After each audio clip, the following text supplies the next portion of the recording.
이번 시간은 철학의 기존 질서를 깨부쉈던 니체가 인생의 목표로 제시했던 초인이란 무엇인지를 탐구해봅니다.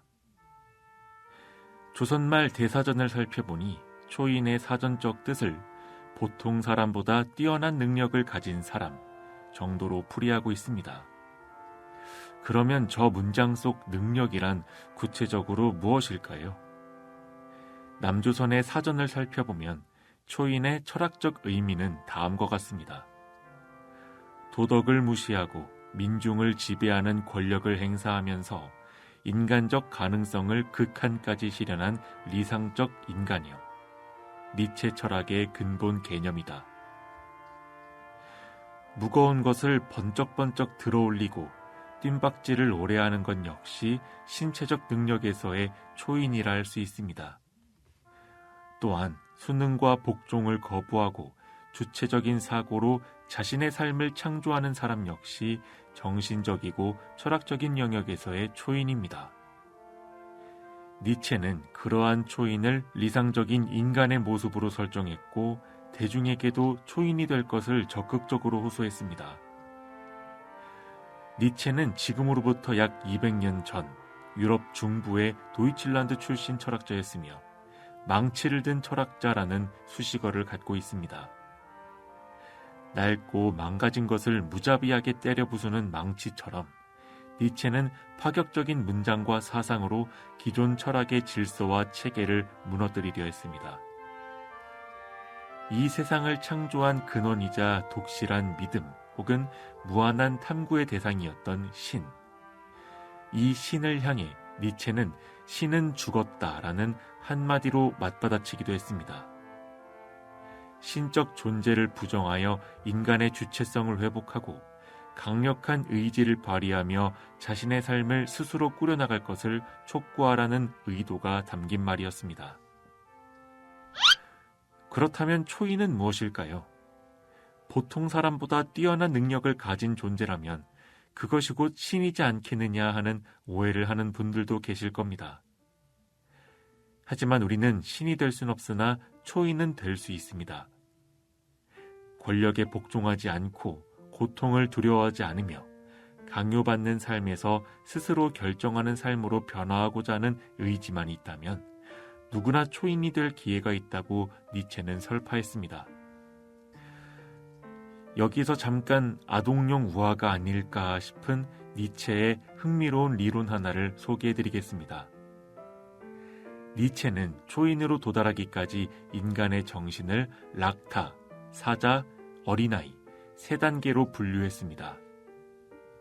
먼저 락타의 정신은 복종입니다. 메마른 사막에 무거운 짐을 싣고 다니는 락타를 상상해 보십시오. 반항하는 모습 하나 없이 주인이 실으라는 대로 싣고 걸으라는 대로 걷습니다. 락타의 정신 속에서 우리는 나보다 강한 대상을 두려워하는 마음, 그리고 모든 상황에 긍정적인 반응을 보입니다. 그러다 보면 어느 순간 락타는 짐을 내팽개치고 주인을 잡아먹으려 합니다. 이것이 바로 사자의 정신으로 성장하는 순간이며 자유를 상징합니다. 사자의 정신을 가진 이는 국가나 체제, 지도자의 명령을 거부하고 자유를 쟁취하기 위해 투쟁합니다. 그러나 모든 상황에 언제나 부정만 하기에 어느 순간 지독한 허무감이 찾아오고 맙니다. 이제 사자는 세상을 다시 긍정적으로 바라보려 노력하고 고통에서 벗어나 즐기는 삶을 추구하고자 합니다. 마지막 단계인 어린아이의 단계로 도달하는 것입니다. 세상 물정 하나 모르는 아이들은 모든 존재가 놀이의 대상이며 무한한 상상을 통해 자신의 가치를 새롭게 만들어갑니다. 어린아이의 정신은 생성이며 이것이 곧 초인의 경지에 오르는 단계라고 니체는 서술했습니다. 어린아이처럼 생각하고 세상을 바라보는 것이 초인이 되는 것이라니 결말이 다소 허무합니다. 그러나 이 우화를 관통하는 핵심이 있으니 바로 극복입니다. 락타는 주인의 명령을 극복하여 사자가 되었고 사자는 공허한 마음을 극복하여 어린아이가 되었습니다. 이처럼 더 나은 삶을 살기 위해선 여러분 앞에 닥친 난관과 시련을 극복해야 하는 것입니다. 지금의 북조선에서 굶주리지 않고 인민으로서 존중받을 수 있는 삶을 살기 위해선 가혹한 현실을 반드시 헤쳐나가야 합니다. 여러분에게 필연적으로 찾아오는 고통에 대해 그것이 맞다, 틀리다 따위로 재단하다간 초인으로 나아갈 수 없을 뿐더러 고통 속에 갇혀버리고 말 것입니다. 옳고 그름, 선함과 악함 따위의 가치를 판단하려는 것은 이전 체제에 순응하는 것이나 다름없습니다. 그 사상과 견해를 뛰어넘으려는 노력, 고리타분한 체제를 극복하고자 하는 자세가 우선 갖춰져야 합니다. 기존에 인민들을 괴롭혀오던 억압과 감시, 폭정을 넘어서려는 대담한 선택과 그로 인한 고통을 충분히 이겨내고자 하는 사람들이 진정으로 초인이 될 준비를 마친 것입니다. 고통스러운 상황을 피하려고만 하지 말고 이 또한 여러분의 삶의 한 부분임을 인정하며 극복할 방안을 찾아야 합니다.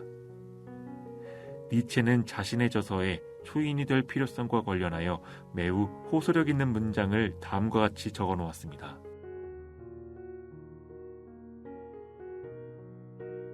모든 신은 죽었습니다. 이제 우리는 초인이 등장하기를 바랍니다.